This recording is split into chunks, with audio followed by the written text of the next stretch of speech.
예, 안녕하세요. 저 위벤처스의 하태훈이라고 합니다. 반갑습니다. 오늘은 제가 이제 VC 쪽에서 나와서 무슨 말씀을 드릴까 하다가 아마도 스타트업 하시는 분들이 VC나 이런 얘기들, 기본적인 얘기들 이런 것들은 아주 많이 들으셨을 것 같아가지고 요즘 이제 ESG 얘기도 되게 많이 나오고 하는데 저희도 이제 금융기관이나 여러 군데 만나 보니까 상당히 이제 ESG에 대한 뭐라 그럴까 ESG 투자 이런 것이 뭔지 그럼 기업이 ESG 활동이라는 게 무엇인지에 대해서 상당히 각기 다른 생각들을 많이 가지고 계신 것 같아요. 그러다 보니까 동일한 언어를 쓰며도 불구하고 서로 이제 다른 결론들이 나오거나 다르게 좀 이해하는 부분들이 있어서 그 부분을 조금 저희가 생각하는 부분들을 말씀을 드리고 그런 것들이 이제 스타트업들한테는 왜 중요하냐 이런 말씀을 좀 드리고 싶어서 나왔습니다.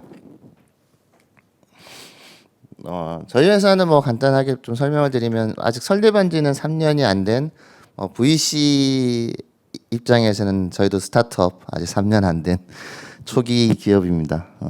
저희가 직원은 11명이고요. 전체 운용 자산은 3,800억 정도 됩니다. 펀드 하나 청산해서 지금 하고 있는 건 3,700억 정도 되고요. 올해가 지나면 한 5천억 정도 운용 자산이 될 것 같습니다.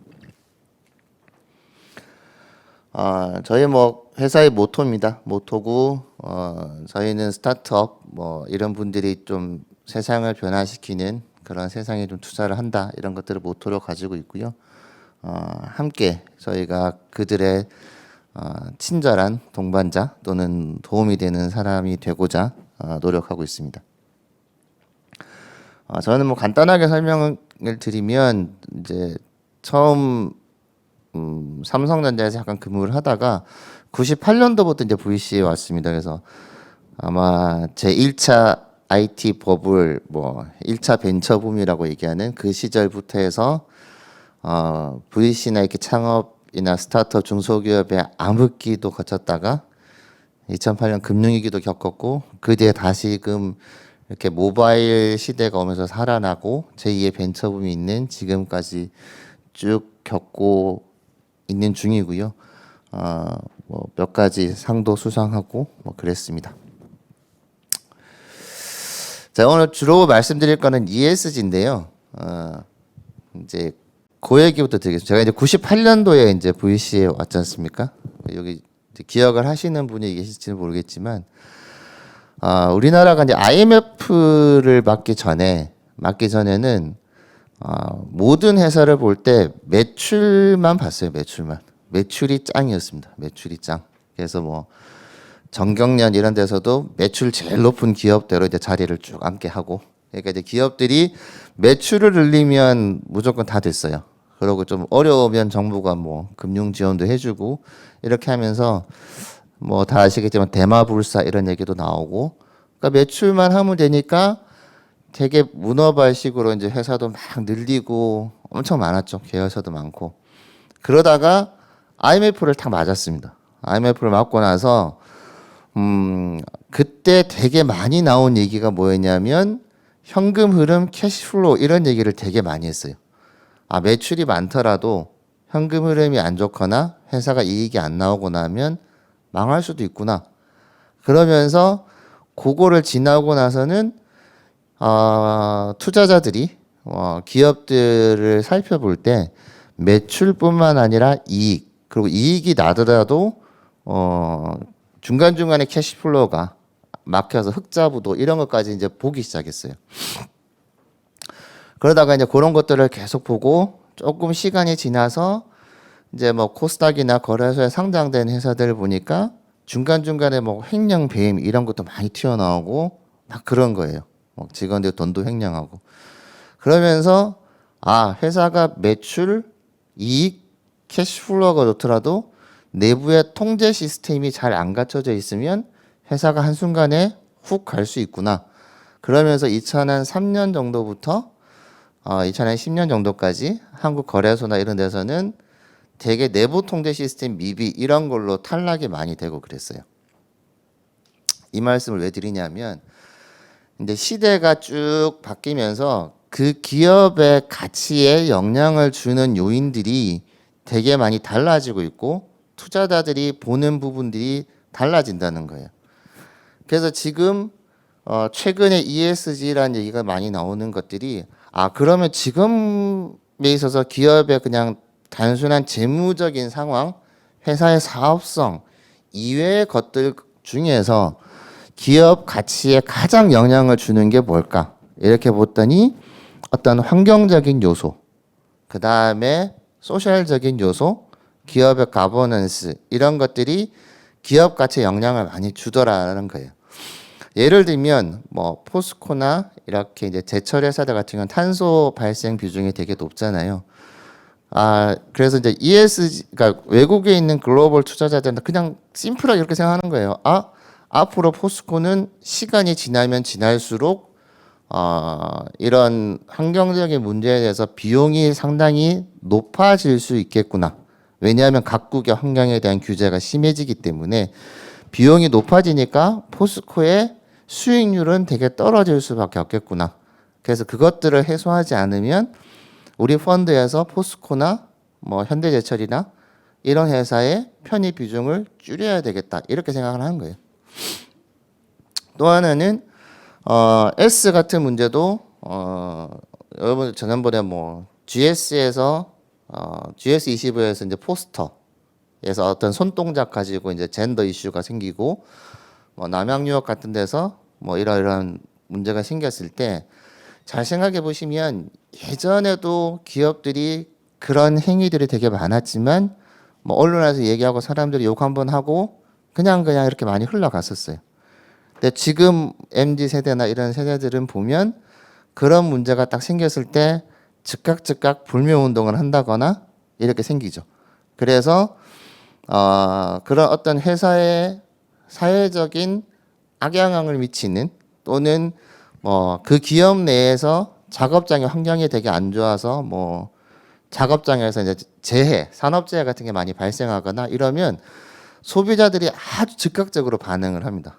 그래서 뭐 회원이 축 빠지기도 하고 매출이 확 줄기도 하고 그 당시 GS에서 뭐 그런 거 무신사에서 할 때 진짜 일주일 한 달 사이에 기업 가치가 20-30%씩 빠지고 회원도 막 100만씩 빠져나오고 막 그랬어요. 그리고 뭐 당연하게도 기업의 이제 지배구조적인 측면에서 우리가 동일한 기업에 투자를 하려고 하는데 이 기업은 상당히 의사결정이 오너 중심적이고 오너가 뭐 별로 소통을 안 하고 오너가 뭐 직원, 주주 이런 거에 대해서 고려를 별로 안 한다. 그러면 당연히 그런 데 투자 안 하고 다른 데 투자를 하겠죠. 예. 그러니까 ESG를 이렇게 착한 투자 그리고 내가 무언가 이렇게 좀 착하게 투자를 해야 된다. 이런 관점에서 보면 상당히 이제 ESG가 어떤 규제로 다가오거나 또는 하지도 않아야 될 거를 특별하게 해야 된다라고 생각을 한다거나 뭐 이렇게 되는데 지금 그런 것들은 아니라는 겁니다. ESG는 그냥 그것들은 이 부분들이 리스크로 노출이 될 경우에 과거에 비해서 기업 가치에 영향을 상당히 많이 주기 때문에 기업들이 이 부분들을 고려를 하라는 거고 그렇기 때문에 스타트업들도 시작할 때부터 고려를 해야 된다는 거예요. 근데 다만 스타트업이 뭐 내가 환경 뭐 SG 이런 거를 뭐 다 잘하겠다 이런 것들이 아니고 예를 들면 우리가 뭐 쇼핑몰 회사다 아니면 금융과 관련된 회사다 이런 회사들 같은 경우는 뭐 예를 들어서 S 같은 부분에서는 개인의 정보 보호 이런 게 좀 중요를 하겠죠. 제가 이제 또 핀테크 회사인데 핀테크에서 작업장의 안전 이런 거는 조금 그런 일은 발생 별로 안 할 거잖아요. 뭐 상사가 때린다 이런 거 빼고는 아마 안 할 거니까 그런 데서는 S 부분에서 개인의 정보 보호라는 부분을 회사가 얼만큼 신경을 쓰고 있느냐라는 것에 좀 주점을 두면서 투자자가 이제 모니터링을 해 나가는 거고 예를 들면 물류가 많거나 이렇게 뭐 제조업이거나 이런 데서는 개인의 정보 보호보다는 실제로 작업장의 안전 이런 것들이 되게 중요하겠죠. 그런 것들을 저희가 좀 이렇게 보거나 이제 이런 관점으로 한다는 겁니다. 그리고 거기에 더 나아가서 각국에서 실질적으로 이런 ESG 활동에 대한 이제 뭐 일종의 규제라기보다는 이제 상장 시장에 들어올 때, 그러니까 시장이잖아요, 시장. 그러니까 시장에는 항상 좋은 상품과 좋은 물건들이 있어야 되는 거잖아요. 예전에는 재무제표가 좋고 사업성이 좋으면 좋은 물건이었어요.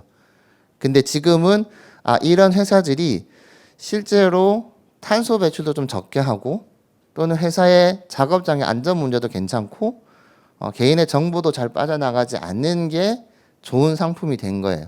근데 그런 것들 하나라도 문제가 생기면 고객의 클레임이 되게 많이 생기는 거기 때문에 이제 각국의 시장들이 이제 이 부분들은 이제 챙기기 시작하는 거죠. 이제 재무제표만 봐갖고는 그것만 공개해서는 투자자들이 아까처럼 저런 문제들이 생길 때 한 방에 뭐 30%씩 50%씩 기업 가치가 깎이면 여기 투자하는 펀드들은 손실률이 되게 많이 생기겠죠, 그죠? 이제 그런 것 때문에 이제 저런 부분들이 중요하다 이런 거고요.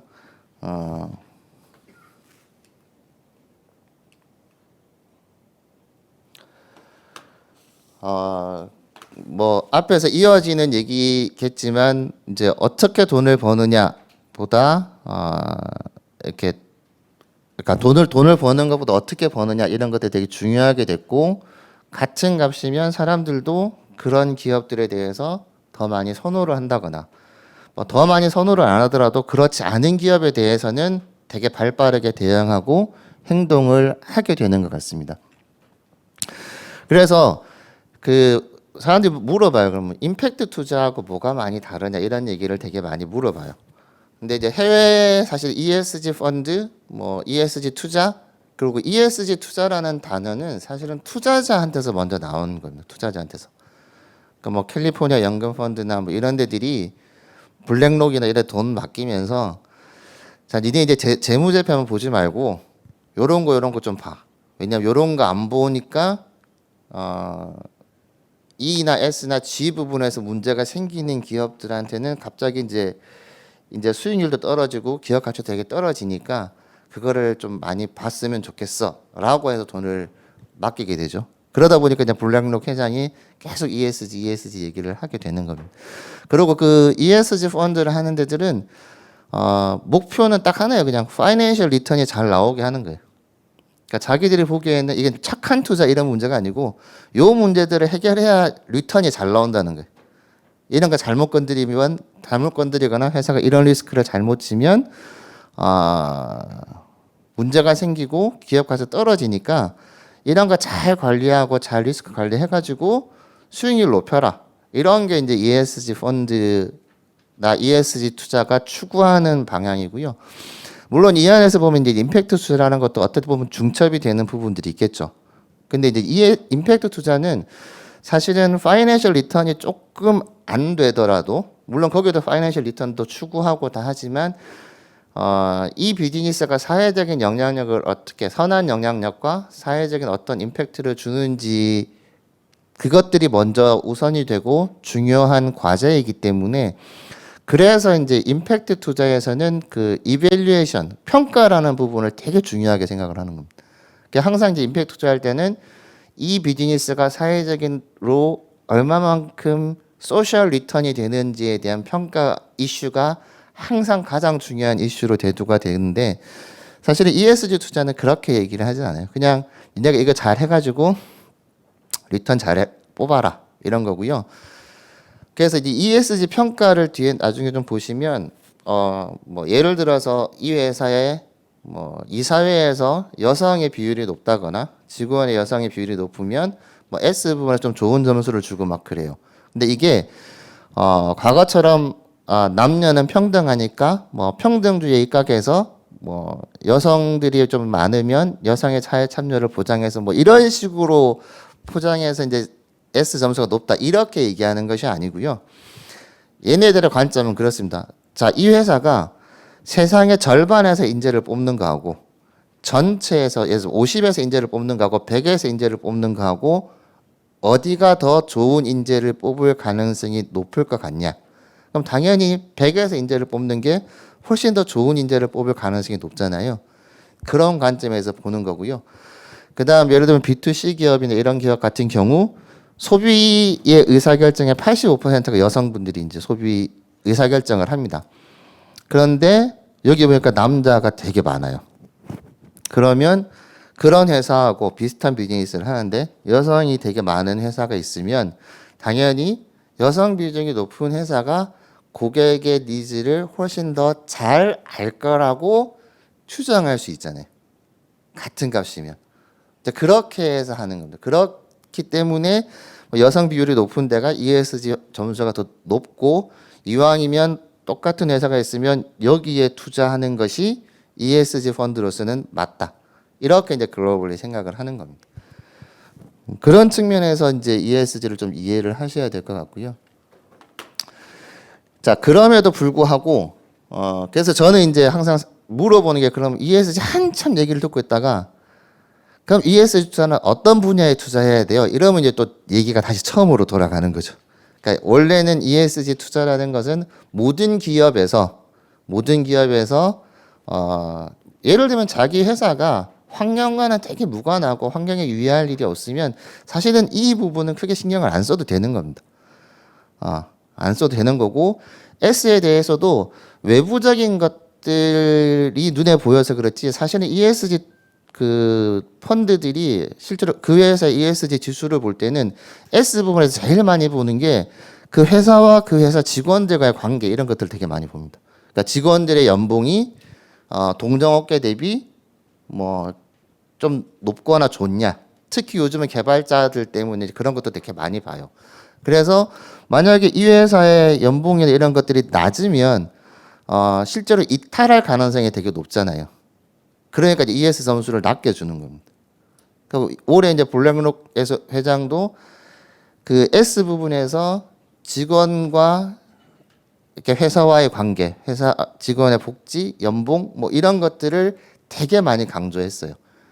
이제 그런 것이 잘 돼 있냐 안 돼 있냐가 이제 사실은 일반적인 모든 회사에서 ESG 관점의 활동들을 할 때 이제 쳐다보는 지표인데 자, 그럼에도 불구하고 이제 이게 또 ESG 펀드다 이렇게 하면 특히 이제 우리나라 국내 같은 경우 ESG 펀드다 이러면 좀 얘기가 달라지는 거죠. 그러면 아까처럼 모든 회사에 다 통용이 된다 그러면 일반적인 펀드랑 뭐가 다르냐 이런 얘기가 이제 나오는 거죠.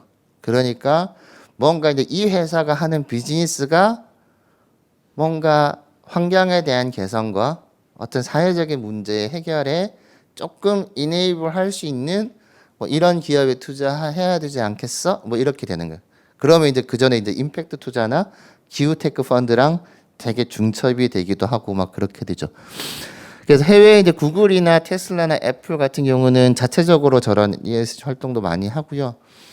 저는 되게 놀랐는데 여러분 아마 기억하실지 모르겠지만 한 2년 전인가 애플에서 9월쯤인가 되게 중대 발표를 한다라고 한번 한 적이 있었어요. 그래서 사람들 그때 막 그럼 애플이 전기차를 만드는 걸 발표하려나? 아니면 새로운 무슨 뭐 배터리를 뭐 하나 뭐 이렇게 만점 했는데 그때 발표한 게 뭐였냐면 자기 공급망에 ESG 활동이 잘 안 되거나 이런 애들은 빼겠다라는 거예요. 자기 SCM 내에서. 그러니까 예를 들면 아동 노동 착취를 하는 어떤 기업이 있다거나 아니면 탄소 배출 되게 많다거나 직원들을 착취한다거나 뭐 이런 기업들은 우리 공급망에서 빼겠다 이런 발표를 한 거예요. 예, 그만큼 이제 글로벌 기업들은 이제 그게 예를 들면 뭐 큰 기업에서는 도덕적이나 아니면 어떤 브랜드의 레퓨테이션이나 이런 것에 대한 얘기도 있겠지만 아까 말대로 그 회사가 뭐 착취를 많이 한다거나 뭐 환경을 많이 한다거나 했을 때 이 회사가 향후에 비용적인 측면이나 그 회사의 어떤 사회적인 평판이나 이런 것들 때문에 SCM 자기 공급망에서 빵꾸가 날 가능성도 크다라는 거예요. 그러니까 예를 들면 애플 같은 경우는 그 공급망 관리를 되게 많이 잘하고 해야 되는데 저기 엄한 데서 빵꾸가 팍 나버리면 안 되잖아요. 그런 것 때문에 사실은 ESG에 대한 고민을 많이 얘기한다 이렇게 보시면 될 것 같고요.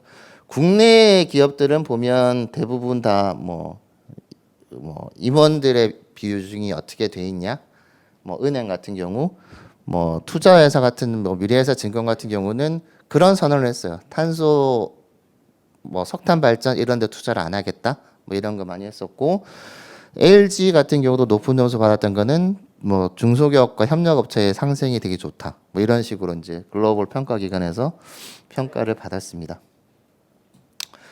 국내 스타트업들도 보면 아까 말씀드린 대로 이거는 내가 돈이 없고 아직 그렇긴 한데 뭐 이런 것까지 해야 돼요? 라는 질문들을 되게 많이 받아요. 과거에 이제 제가 이제 이런 질문들 왜 많이 나오나 해보면 과거에 이제 환경 문제 때문에 그런 것 같아요. 보통 이제 기업들한테 환경 문제가 되게 문제가 되니까 회사에 물론 오폐수 정화 시설 이런 거를 하면 돈이 들잖아요. 근데 회사가 당장 먹고 살기가 힘들잖아요. 이런 것에서 항상 이렇게 논리적으로 이렇게 부딪히거든요. 그럼 기업이 일단 먹고는 살아야지. 환경은 두 번째고 뭐 이런 얘기들 하면서 그런 아마 그 레거시가 있어서 그런지 지금도 이런 ESG를 얘기할 때 보면 사람들 딱 눈에 바로 보이는 그런 환경적인 부분이기 때문에 지금 막 들어와 있는 조그마한 스타트업이 막 내가 뭐 환경 문제도 이만큼 뭔가 돈 들여서 해야 되고 뭐 이럴 여유는 없어요. 그럼 이런 식으로 하니까 이제 ESG가 마치 이제 규제처럼 느껴지고 뭔가 새로운 걸 해야 되는 것처럼 느껴지는데 사실은 자기 회사의 비즈니스가 환경 문제에 그렇게 크게 관여돼 있지 않거나 하면 그거는 그렇게 신경을 안 써도 되는 문제고 아까 말씀드린 대로 그 우리 회사의 직원들의 연봉이 되게 적으면 도망갈 위험이 높잖아요. 그래서 이제 그것들을 좋게 하고 뭐 이렇게 되는 거죠. 예를 들면 이 회사가 개인의 정보가 되게 중요한 회사다 이러면 언젠가는 그 정보가 막 해킹이 되거나 이런 것들을 방지하기 위한 장치를 해야 되는데 그거는 언젠가 하기는 해야 되는 거죠. 그게 문제가 생기면 회사가 기업 가치가 빡 떨어지니까. 그렇기 때문에 스타트업도 시작할 때부터 이런 부분들이 향후에는 되게 리스크로 발생할 수 있다라고 생각하고 해야 될 것 같습니다. 그리고 이제 글로벌리 이제 펀드들의 동향을 보면 이제 글로벌리 이제 ESG 펀드 아마 올해 내년 되면 이제 미국에 이제 뭐 상장 기업 투자하는 펀드들은 70-80% 이상 다 ESG 투자를 한다라고 하고 좀 지나면 거의 100% 하겠죠. 그 뭐 ESG 펀드에서 별다른 게 아니라 기업의 재무 상황뿐만 아니라 다른 것도 쳐다보겠다라는 얘기고 많은 회사들은 네거티브 스크리닝 방식의 투자를 합니다. 그러니까 예를 들면 나는 이러이러한 회사는 투자 안 하겠어 하고 나머지는 투자하는 이런 펀드가 한 뭐 5-60% 이상 되는 것 같고요. 그럼 이제 거기서 빠지는 회사들이 주로 이제 뭐 방산 관련 회사들, 뭐 기존의 석탄 관련 기업 회사들, 그리고 뭐 독극물 만드는 회사들. 예. 그러니까 이제 우리나라 한화 같은 데들도 이제 글로벌 이제 펀드들 중에서 편입 못하는 애들이 되게 많아요. 하나는 이제 무기 만들고 하기 때문에 그리고 예전에 이제 그 삼성에서 백혈병 문제 때문에 반올림이라는 데랑 이렇게 계속 문제가 있었잖아요. 유럽의 이제 펀드 매니저들이 되게 한국의 이제 모 기관한테 와서 빨리 이걸 좀 해결해 달라고 한 거예요. 왜냐하면 그 펀드 매니저 입장에서는 삼성전자를 이렇게 자기 바스켓에 두고 있어야지 수익률이 괜찮아지는데 이 문제가 있으면 자기 전체 예를 들면 회사의 투자 준칙 뭐 이런 것에서 보면 이게 문제가 계속되거나 하면 삼성전자를 빼야 되는 거예요. 그리고 그때 아마 삼성전자의 이재용 부회장이 뭐 유죄를 받니 마니 이런 문제 갖고도 할 때 기사를 잘 보시면 뭐 형이 확정이 되고 이렇게 되면 글로벌 펀드들이 이 ESG에서 G 문제 때문에 삼성을 팔아야 되는 문제들이 생겨요. 그래서 아마 언론에서는 뭐 그런 것 때문에 이제 뭐 실형을 주면 안 된다. 뭐 이런 얘기들도 많이 하고 있었는데 글로벌 펀드는 대부분 그렇게 합니다. 그렇게 하고 한 1-20% 정도에서는 이제 액티브한 방식을 쓰죠. 액티브한 방식은 뭐냐면 실제적으로 기후 문제를 해결하는 곳. 그래서 그러니까 기후 문제 같은 경우나 환경 문제 같은 경우는 여러분들도 이렇게 이해하기가 되게 쉽잖아요. 그러면 S 문제는 그러면 도대체 뭐냐? 그러니까 S라는 문제에 대해서 어떤 투자 영역이란 게 뭐냐? 이제 이런 저희가 국내에서 이제 펀드 같은 거를 할 때는 이제 많이 질문을 하세요. 그래서 저희가 좀 정의한 거는 이게 이제 어쨌든 지속 가능한 사회를 위해서 사회적인 불평등 문제를 해소하는 기업 뭐 이렇게 조금 저희 내부적으로 정의를 했어요. 근데 이게 이제 아까 말씀드린 대로 원래 ESG 하는 거랑은 조금 다르죠. 이제. 그러니까 저희가 이제 근데 하도 그런 질문을 많이 받아서 투자 대상과 영역이 뭐냐 뭐 이렇게 하니까 환경 문제 E는 이제 되게 쉬운데 S나 이런 건 되게 이제 어려운데 저희가 이제 그렇게 좀 정의를 내리면서 펀드를 조성하시려고 하는 데들은 좀 그렇게 좀 조언을 해드리고 있는 중입니다. 그렇게 하는 중이고 이제 저희가 아마 국내에서는 최초로 ESG 위원회를 만들었고요. 저희가 11월부터는 모든 투자 기업에 대해서 ESG 검토 보고서도 한 5, 6페이지 정도 들어갑니다. 스타트업인데 아까 말씀드렸듯이 이 회사는 비즈니스 과정에서 탄소 배출이나 이런 것들이 많이 생길 수 있거나 환경 문제를 좀 유발할 수 있는 어떤 요인들이 있을 때는 그 부분들을 이제 향후에 중요한 리스크 요인으로 하고 한다거나 아니면 뭐 S 관련해서 아까처럼 뭐 작업장의 안전과 또는 정보 보호나 이런 문제에 대해서 이런 문제가 터지면 회사가 되게 안 좋아질 수 있으니 일정 부분 비즈니스가 조금 이렇게 뭐라 그럴까 이제 셋업이 되고 좀 여유가 생기면 뭐 정보 보호나 이런 부분으로 투자를 좀 하고 강화하고 해야 된다라고 하거나 이런 식으로 어쨌든 하면서 이제 모니터링을 하고 있습니다. 하고 있고 위원회가 하는 일은 1년에 4번 정도 모여서 저희가 이제 기본적인 일종의 ESG 투자에 대한 헌법 같은 거 준칙을 이제 만드는데 그것들이 이제 쭉 분기 있게 해보고 여기에서 좀 이런 부분이 더 들어가야 될 것 같다. 시대가 계속 변하면서 또는 이 부분은 빼도 될 것 같다. 이런 것들을 정해 나가는 것들을 하고 있습니다. 그래서 좀 한마디로 다시 정리해서 요약을 드리면 그러니까 ESG는 어떤 특정한 영역에 투자하는 것이 아니고 모든 회사가 사실은 환경적인 문제나 소셜적인 문제 그거는 이제 자기 회사 내부에 대한 문제들도 있는 겁니다. 그리고 그 회사의 가버넌스에 대한 문제가 향후에는 기업의 가치에 지금 상당히 많은 영향을 미치더라. 뭐 좀 더 또 4, 5년이 지나면 또 다른 것들이 기업 가치에 영향이 미치면 또 그 부분을 되게 중요시 봐야 되겠죠. 이제 그렇게 되는 것 같고요. 그렇기 때문에 사실은 스타트업들도 이 부분은 특별하게 어떤 규제나 내가 특별히 다르게 또 뭔가를 해야 되는 것이 아니라 지금부터 비즈니스를 해 나가면서 사실은 이 문제를 염두에 두고 가야 된다. 그리고 당연히 한국의 코스닥 시장이나 이런 데서는 이제 올해 내년부터 심사를 할 때 이 회사의 ESG 부분들을 볼 수밖에는 없다.